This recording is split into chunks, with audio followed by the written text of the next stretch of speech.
I'm Ruth Billingsley, and I was born in Oklahoma City on December 29th, 1946. I was raised by my parents, Evelyn and Russell Stewart, and I lived in the same house all of my life. I went to Dell City High School, then went to college. I graduated from the University of Oklahoma. I had a degree in education, and then I got my master's degree in reading. That's where I met my husband, Bob, and we were married in 1970, had 2 children. And then from there, the boys grew up. We lived in Norman, Oklahoma for 35 years. My husband started his own business called Hebco. It's an engineering company. He has a degree in aerospace engineering. And our boys decided to come to the University of Arkansas to go to school. They both had scholarships. So when they graduated and found their spouses, decided to live here and raise their family. When Bob and I decided to retire, we decided to come here. We had been here visiting the boys. We loved the lake.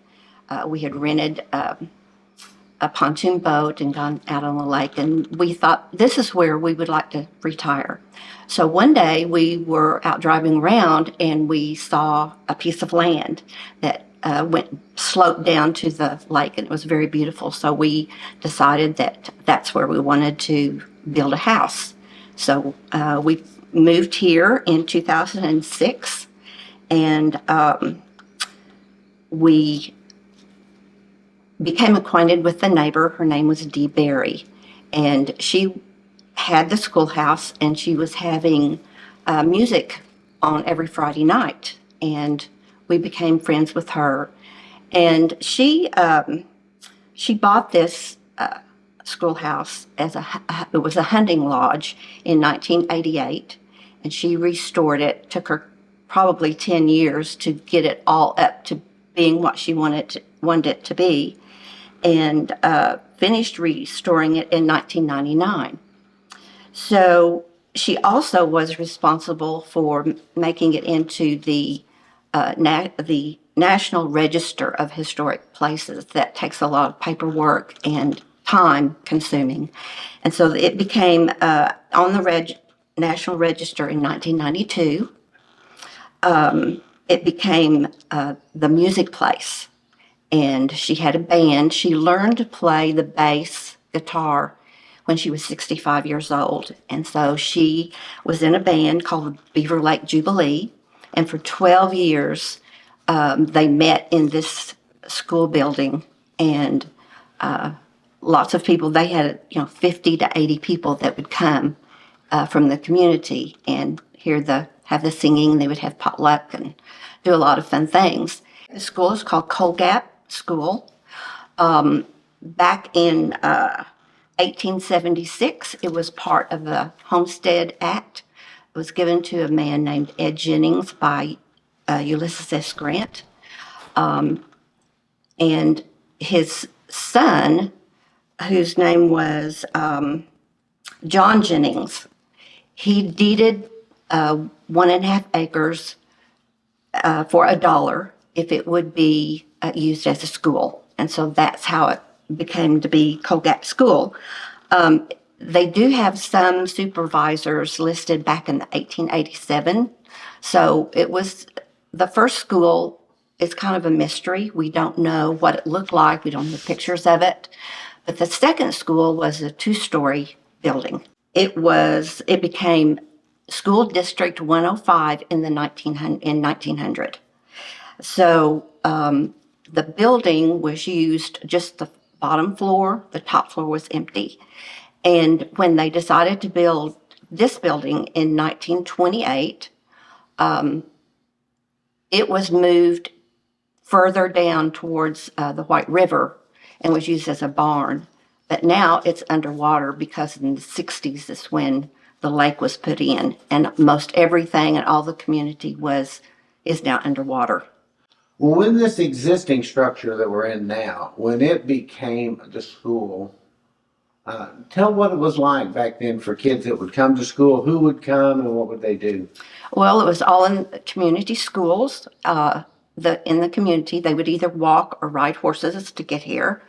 It was from grade 1 through 8, and then after the 8th grade, they would go to the Garfield School. But before that, very, very early, some of the children, when they got to be teenagers, they would cross the White River. They would go down a road called Jennings Ferry Road and cross the river to go to LaRue. There was a school there. Also, Rocky Branch had a school, and they would go there for some of their classes. So it was very common for them to get in a boat and cross over the river to go to the other side. So tell me, for those that might not know, what is a ferry and how would it be used? A ferry is... Well, it's a barge, and it's used by pulley and rope. And there was a man named Jennings. Of course, he was a descendant of the original Jennings who would run the ferry. He was also, there was a postmaster who ran the post office in the 1800s named Jennings, so it was a very famous name. The ferry would go across as a barge with pulley, and he would charge, 35 cents, whatever, for different people to go across, depending on if they had a wagon or if they had cows, something they wanted to take across that was more expensive. But he leased the right for $1 a year to use and take the people across the White River on the ferry. There's told stories back in the day that the kids would pull pranks on the teacher. They would lock her in the outhouse, which is across the street, and they would come back and pretend they were teaching, but it wasn't too long before they let her out. And she would punish them by making them go outside and just do whatever they want to do. They just needed to leave her alone, and they would just crow like a rooster all day. Disrupt the class. There was a lot of different things. I do know they had a wood-burning fire, and one day one of the boys put a shot pistol, the little bullet, into it, and it made a big, or they've also done firecrackers, and made a big sound, scared everybody. So they had a lot of fun during that time, but they were serious too. Let's talk about the role of the school marm or the schoolmaster. What was it like teaching school back in the old room schoolhouse? Well, they would have to come early and put the fire on, or if it was cold, they would have to start the fire. They would have to get the water. They would have to prepare their lessons and everything before school. There was one teacher I know. Her name was Mrs. Muchmore. She and her husband had bought property very close, built a cottage, and we call it the teacher's cottage, and it's close to the school. Tell me more. She would just come out of the cottage and walk a few feet to the school, or what? Tell me in your words. Well, there are other teachers who would have to walk much further, but she was the one that I know about that had to come and prepare everything. The children would bring their own lunches, whatever they wanted to eat during the day. Well, they quit using the school in 1949. That's when it was dissolved because it was taken over by the Rogers School District. So everyone then was bused to Garfield and then to Rogers School. And probably, I don't know the reason that they did that, but it was probably monetary, plus they could have, they thought, better teachers because they could be in separate grades. Here, you were a first grader and an 8th grader were all taught together. I think Benton County had around 30 different schools at one time, one-room schoolhouses. There's very few of them left now, and that's why we're trying to preserve this one. But each one it was more of a community where the people would gather. There wasn't any other place for them to gather, and so they would have socials, they would have potlucks, pie auctions, different things like that. There was a preacher who would come around ever so often and preach, and they would have church. any celebrations they would have here, and it was just a good place to get together and meet your neighbors and your friends, especially when the lake came in and everyone had to scatter because their farms are now going to be underwater. They had a big celebration where they said goodbye to each other and had to leave the community. Well, when we built this property, of course, our neighbor owned the school. She became ill and was in a nursing home, and she called us to talk to us one day and said she would like for us to purchase the property from her. And she had a home here, which is not here anymore, and so that's the time that we took ownership of the cottage and the school and the property that's around it. Well, I do know that in 2017, we remodeled what Mrs. Berry had restored, and it now has a kitchen and a restroom. We put in a sewage system, which was not here before. So now it's a little bit more convenient for people to meet. And we do meet here. I am a member of the Glade Community Historical Society. I'm a board member. And so we use the building for a lot of our activities that we have throughout the year. So what is Glade, and why haven't most people heard of it? Glade was the name of the community, which is now underwater. And so there were some buildings like the post office that was kept in Pea Ridge because it was inundated by the lake. And then after 50 years, it was moved back. And it's now across the street from the schoolhouse, the museum. It was moved to Pea Ridge. Pea Ridge and back? And then one of the things that we did as the Historical Society was to make sure it was put back here in this community. Talk about what an amazing, challenging feat that would be back in the day, the first time they moved it and then moving it back. Tell me what you know about that. Well, I do know that the roof had to be taken off, all the insides, and they just had a big moving truck, and they had to move some of the high wires, electrical wires on the road along the way. But they got it here and they took it off and reassembled it and made it what it is today. You had mentioned that you moved here in the early 2000s. Mm-hmm. And so talk about what Benton County was like when you got here and then what changes you've witnessed since you've been here. Well, one of the main things about the lake in this area is that it doesn't change. It's the same. But if you just go a few miles into Avoca and then into Rogers, it is a metropolis. It has built up amazingly since we've been here. The first time we drove through Rogers, there was just one hotel. The rest was just field. And now it's a big metropolis with lots of people and lots of activities. The AMP was put in. So Walmart and Tyson and all those places have really built up the community. But out here at the lake, there are some new homes that have gone in, but the beauty of it has stayed the same.